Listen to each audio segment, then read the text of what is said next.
यदि आप लोग पहलवान का संग करेंगे तो धीरे धीरे पहलवानी अपने आप आपको आ जाएगी। बोलो राधे राधे। दाव पीठ सीख जाएंगे पहलवान का संग करके। किसी जुआड़ी का संग करेंगे जितना भी आप पत्ता ना पहचानते हो, आप धीरे धीरे पत्ता पहचानने लग जाएंगे और ताश भी खेलने लग जाएंगे, जुआ खेलने लग जाएंगे।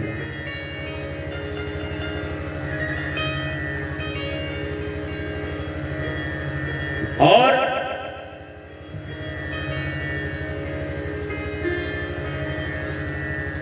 किसी शराबी का संग करेंगे तो महाराज धीरे धीरे धीरे धीरे ये लत भी आ जाएगी। और किसी भक्त का संग करेंगे तो भक्ति अपने आप आ जाएगी। संतों का संग करेंगे तो सत्संग अपने आप प्राप्त हो जाएगा। बोलो राधे राधे। इसीलिए भैया जीवन में अच्छे लोगों का सत्संग करो, अच्छे लोगों का संग करो।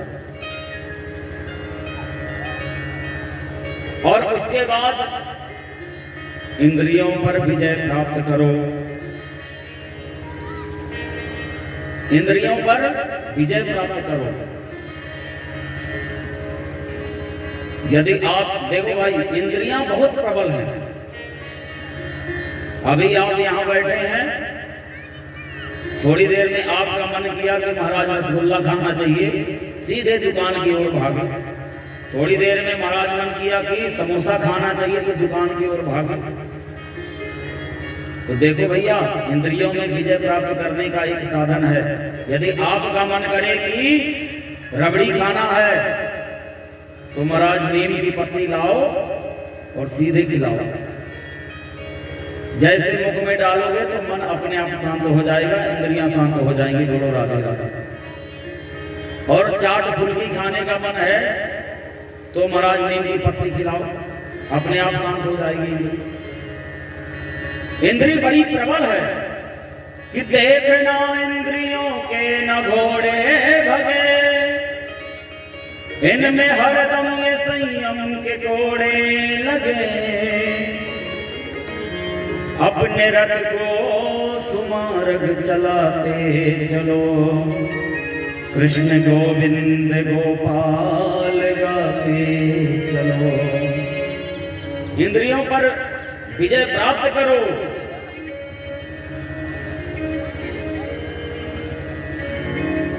इंद्रियों पर जब आप विजय प्राप्त कर लेंगे, उसके बाद क्या करना है, ये देखो भगवत प्राप्ति का साधन बता रहे हैं सुखदेव भगवान राजा परीक्षित। उसके बाद फिर भगवान का ध्यान करो। भगवान का होता है एक स्थूल रूप, एक होता है सूक्ष्म रूप। सूक्ष्म रूप से भगवान हर जगह विद्यमान रहते हैं।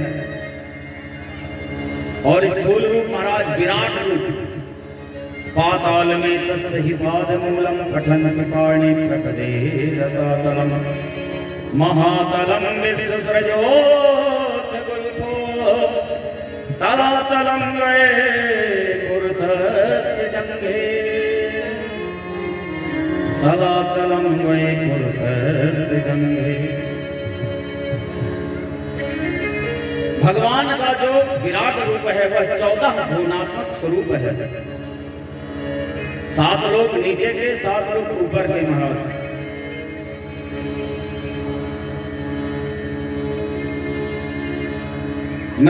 मृत्युलोक से जो नीचे के 7 लोग हैं वो कौन कौन है?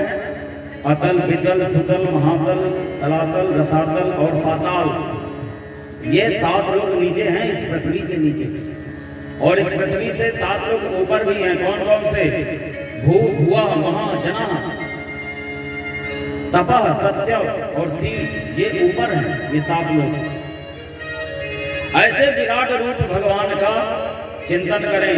लेकिन महाराज विडंबना इस बात की है कि लोग भगवान का चिंतन नहीं करते हैं। बोले किसका चिंतन करते हैं? धनिकों का चिंतन ज्यादा करते हैं। जितना जो बड़ा पैसा वाला होगा उससे ज्यादा लोग प्रेम करते हैं। लेकिन भैया कभी विचार किया तुमने कि धनिकों के पास ये पैसा कहां से आया? किसने दिया? एक बार की बात है कि महाराज कबीरदास जी के यहाँ कोई मांगने के लिए आया, तो कबीरदास जी ने जब उसको दान किया तो अपने नैन नीचे कर लिए। जब नैन नीचे कर लिया तो उस सज्जन ने पूछा, बोले लोग दान करते हैं तो सीना फुला करके दान करते हैं, छाती चौड़ी करके दान करते हैं, और आप दान कर रहे हैं तो महाराज अपने सर को नीचे की ओर करके कर रहे हैं, क्यों कर रहे हैं ऐसा?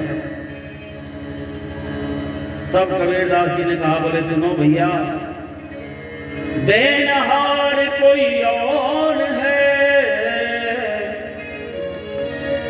भेजत सो दिन रैन,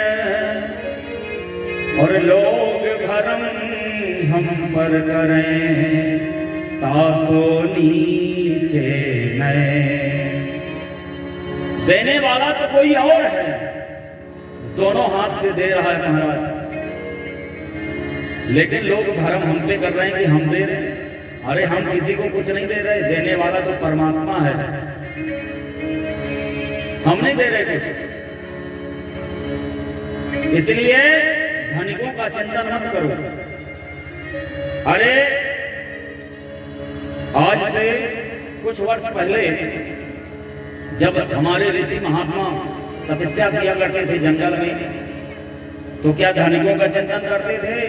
नहीं, भगवान का चिंतन करते थे। तो क्या वो जीवित नहीं रहते थे? आज भी यदि लोग भगवान का चिंतन करें तो प्रकृति सब कुछ अपना न्यौछावर करने के लिए तैयार है। बोलो राधे राधे। एक व्यक्ति के मन में आया, एक संत के मन में आया, बोले भैया केला खाना चाहिए, हलवा खाना चाहिए। अब महाराज जंगल में हलवा कहां से मिले? तो संत आगे जब बढ़े तो क्या देखा कि एक केला का पेड़ लगा हुआ है, सुंदर पका हुआ, उसमें फल लगा हुआ है। जैसे संत ने उस फल को तोड़ा और तोड़ करके छिलका निकाल करके दूर किया, और जैसे ही महाराज पान किया, पान करते ही प्रसन्न हो गए, प्रभु को धन्यवाद देने लग गए। वाह प्रभु, धन्य है, क्या गजब का हलवा पैकिंग करके भेजा है आपने। इसलिए चीराणि किम न पति संति विसंति भिक्षां नैवांध्रिका पटघटा सरितोपसुष्यन् रुद्धा गुहा किम जितो वतिनोपसन्ना कस्मात् भजन्ति कवयो धन दुर्मदान्धा। हे दुर्मदान्ध, धनिकों को क्यों भज रहा है? कस्मात् भजन्ति, धनिकों कस्मात् भजन्ति, धनिकों को नहीं भजो। अरे आज भी चीराण किम न पति संति विसंति भिक्षा, क्या वृक्षों ने वस्त्र देना बंद कर दिया? पहले के महात्मा क्या करते थे? बोले वृक्षों की छाल को ही लपेट लेते थे।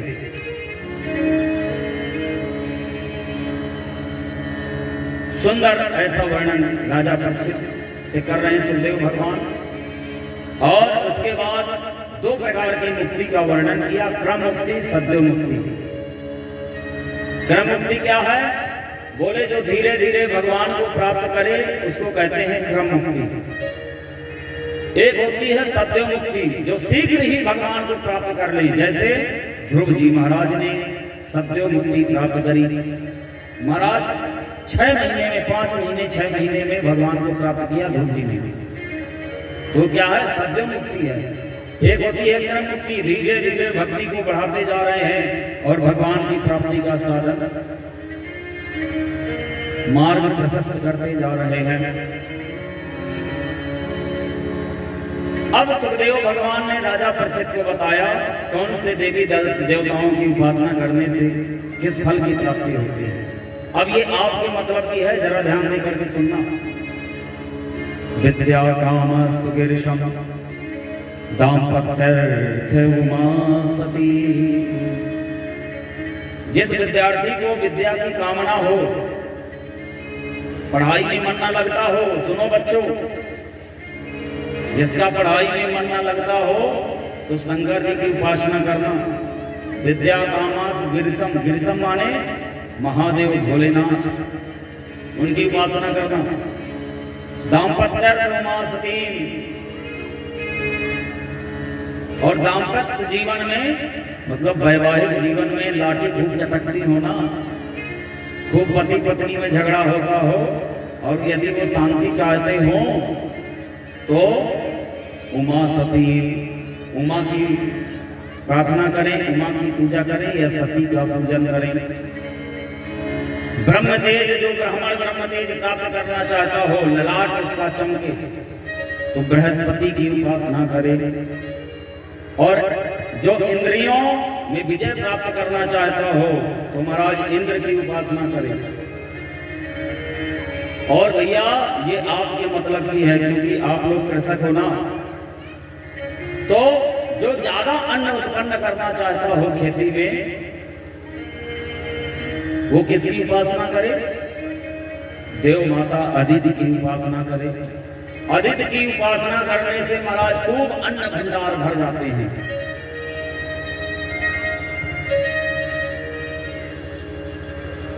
देव माता अदिति की उपासना करें।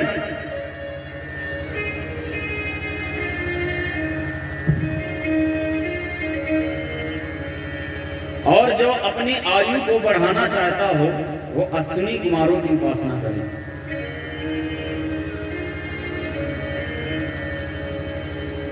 जो सौंदर्य को प्राप्त करना चाहता हो तो महाराज ब्यूटी पार्लर जाने की आवश्यकता नहीं है, बोलो राधे राधे।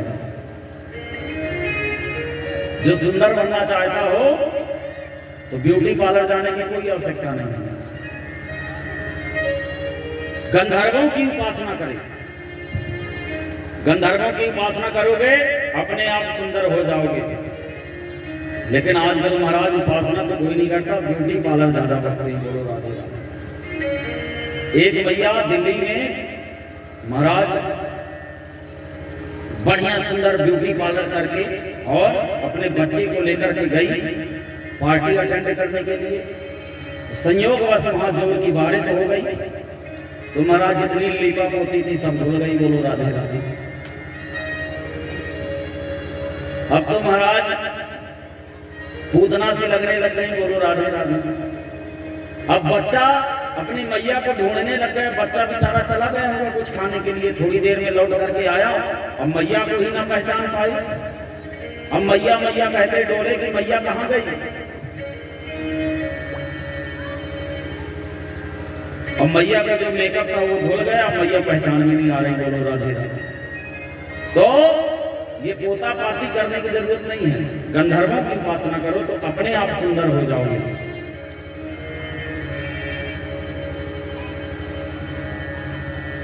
और महाराज जिसका विवाह ना होता हो,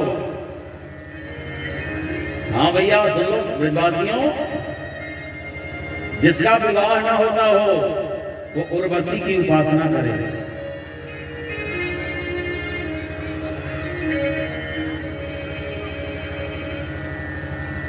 सुंदर पत्नी चाहता हो तो उर्वशी की उपासना करे।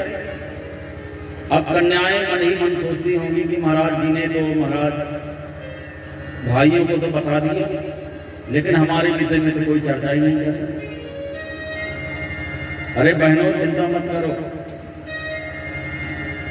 जिस कन्या का विवाह ना होता हो, भागवत में एक मंत्र है, कात्यायनी महामाई महायोगिनी धीश्वरी नंद गोप सुतम देवी पतिम में कुरुते नमः।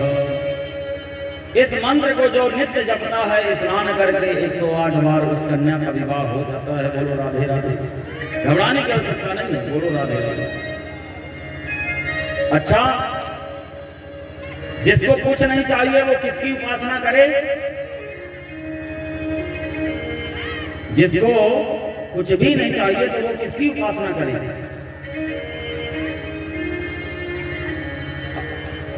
तब सुखदेव भगवान कहते हैं, राजन जिसको कुछ नहीं चाहिए वो मेरे नंद नंदन बाल कृष्ण लाल की उपासना करे, बोलो राधे राधे। एक ही साधे सब सधे, सब साधे सब जाए, यदि मेरे नंद नंदन की उपासना करेगा तो महाराज अपने आप सब कुछ उसको प्राप्त हो जाएगा। लेकिन महाराज बांधी के भक्त मांगने में बड़े माहिर हैं। बोलो राधे राधे।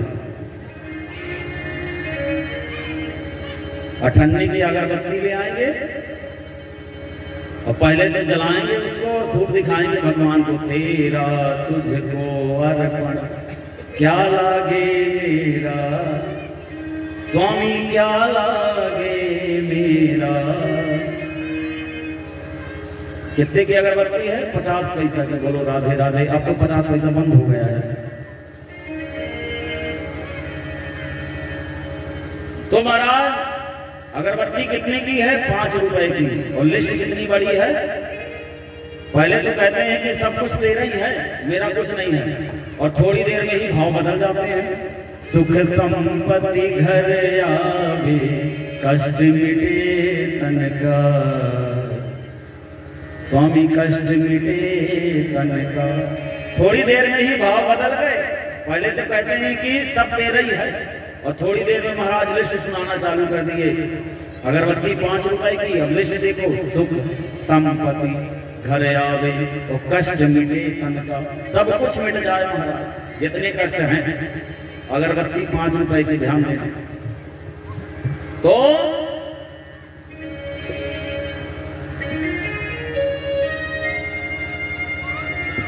प्रभु के सामने यदि मांगोगी तो क्या मांगो? हे प्रभु, यदि आप कुछ देना चाहते हैं तो अपने चरणों की भक्ति हमें प्रदान करना। अरे संसार की वस्तु क्या मांगना ठाकुर के दरबार में? मांगना है तो प्रभु की भक्ति मांगो ना। किसी किसी को मांगना नहीं आता। बोलो राधे राधे। एक मैया थी महाराज बांधी की, पूर्व काल में रही होंगी, और मैया के महाराज नाती पोते नहीं थे, आंखों से दिखाई नहीं देता था।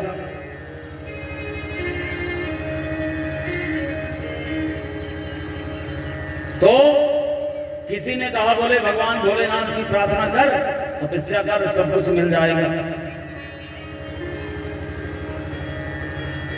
तो उस मैया ने भगवान भोलेनाथ की तपस्या करी, भोलेनाथ प्रसन्न हुए। मांग मैया क्या चाहती है, लेकिन ध्यान रखना वरदान एक ही दूंगा।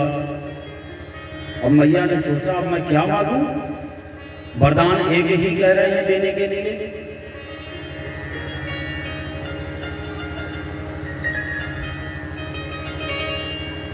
प्यारे प्रभु प्रेमियों, बांधी की मैया थी ना, वो बड़ी होशियार थी। बोलो राधे राधे। उसने कहा, बोले प्रभु सुनो, यदि आप मुझे वरदान देना चाहते हैं और एक ही वरदान देना चाहते हैं तो आप मुझे वरदान दीजिए कि मैं अपने पोते को सोने के थाली में दूध चावल खाते हुए देखूं। बोलो राधे राधे। एक ही वरदान में सब कुछ मांग लिया। अब भैया जब पोता हो जाएगा, जब ही ना पोता को अपनी गोद में बिठाएगी, और जब आंखों में रोशनी आ जाएगी, जब ही ना पोता को देखेगी। और जिसके घर में सोने की थाली में भोजन होता होगा तो क्या वो कभी गरीब होगा? सब कुछ मांग लिया, लेकिन किसी किसी को मांगना भी नहीं आता। एक परिवार था, बुढ़िया मैया, उसके पति डोकरे और उसी का बेटा। उन्होंने भी भगवान भोलेनाथ की तपस्या करी। जब भगवान भोलेनाथ की तपस्या को की तो प्यारे प्रभु प्रेमियों, भोलेनाथ प्रकट हुए, बोले मांगो, एक एक वरदान मैं तीनों को दूंगा। तो सबसे पहले मैया का नंबर आया।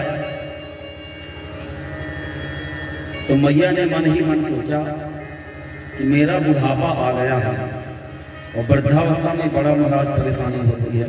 घुटने में दर्द, कमर में दर्द, आंखों से दिखाई नहीं देता, कानों में सुनाई नहीं देता। तो चलो युवावस्था मांग लेते हैं। और उस मैया ने कहा, बोले भोलेनाथ आप मुझे 16 साल की युवती कर दो। भोलेनाथ ने कहा तथास्तु। अब जब बुद्धे का नंबर आया डोकरे का, तो डोकरा मन में लाल हो गया। राम राम राम। देखो इसने विवाह के समय 7 जन्म तक साथ निभाने का वादा किया, और बुढ़ापे में देखो जवान बन के बैठ गई, हमको बुढ़ापा डोकरे ही छोड़ दिया बोला। तो बुढ़े ने कहा, बोले सुनो भोलेनाथ, यदि आप मुझे कुछ देना चाहते हो तो इसको कुतिया बना दो। बोलो राधे। भोलेनाथ ने कहा तथास्तु। अब महाराज कुतिया बन गए।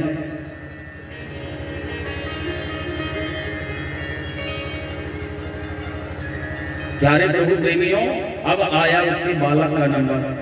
बोले बेटा मांग, क्या चाहता है? अब बेटा समंजस में पड़ गया। राम राम, मेरी माता जी तो कुतिया बन बैठी है, अब क्या मांगू? तो उस बेटे ने कहा, बोले भोलेनाथ, यदि कोई वर देना चाहते हो तो वर दे दो कि मेरी माता जी फिर से जैसी की तैसी है वैसी ही हो जाए। बोलो राधे। जैसी थी वैसी हो। अब बताओ, वरदान भी पूरा हो गया और कुछ मिला जुला भी नहीं। बोलो राधे राधे। तो बांधी की मैया ज्यादा होशियार है कि वो हमानगंज की मैया ज्यादा होशियार है? प्रसाद लेकर, भैया कुछ प्रसाद इनको दे दो, बाहर से आए। मिल गया? अच्छा ठीक है भेजिएगा, है ना पिताजी। राधे राधे। बोलो वृंदावन बिहारी लाल की जय।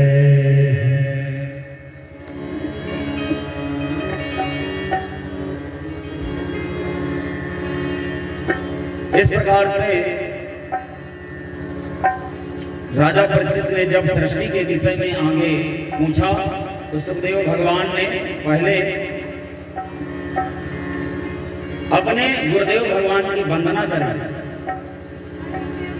यत् कीर्तनम यत् स्मरणम यदीक्षणम यद बंधनम यत् श्रवणम यदर्हणम लोकस्य सत्यो विधिनोति कल्मषम् तस्मै सुभद्रस्रवसे नमो नमः।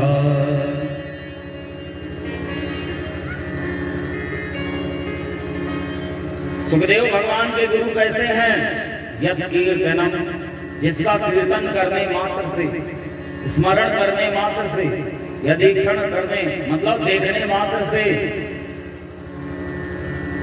सारे बंधन समाप्त हो जाते हैं। ऐसे सुभद्रा के आराध्य भगवान श्री बाल कृष्ण लाल को हम सभी लोग हाथ जोड़ करके प्रणाम करते हैं। बोले कृष्ण कन्हैया लाल की। और मेरे ठाकुर जी कैसे हैं? बड़ा सुंदर स्वरूप है ठाकुर जी का।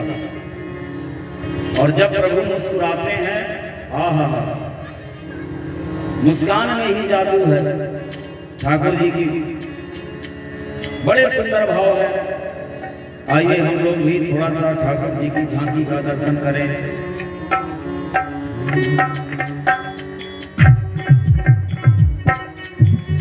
तेरी मंद मंद मुस्कनिया पे, तेरी मंद मंद मुस्कनिया पे बलिहार प्यारे जो, बलिहार प्यारे जो। तेरी मंद मंद मुस्कनिया पे, तेरी मंद मंद मुस्कनिया पे बलिहार प्यारे जो, बलिहार प्यारे जो। तेरी मंद मंद मुस्कनिया पे, तेरी मंद मंद मुस्कनिया पे बलिहार प्यारे जो, बलिहार प्यारे जो। तेरी मंद मंद मुस्कनिया पे, तेरी मंद मंद मुस्कनिया पे बलिहार प्यारे जो, बलिहार प्यारे जो। तेरे बाले जब घुंघराले लगते हैं काले काले, तेरे बाले जब घुंघराले लगते हैं काले काले, तेरे बाले जब घुंघराले लगते हैं काले काले, तेरे बाले जब घुंघराले लगते हैं काले काले। तेरे पायल की पैजनिया पे, तेरे पायल की पैजनिया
भाले बड़े घुंघराले बादल से आके काले बादल से काले काले बादल से काले काले मोर मुकुट लटकनिया पे मोर मुकुट लटकनिया पे बलिहार सावरे बलिहार सावरे बलिहार सावरे बलिहार सावरे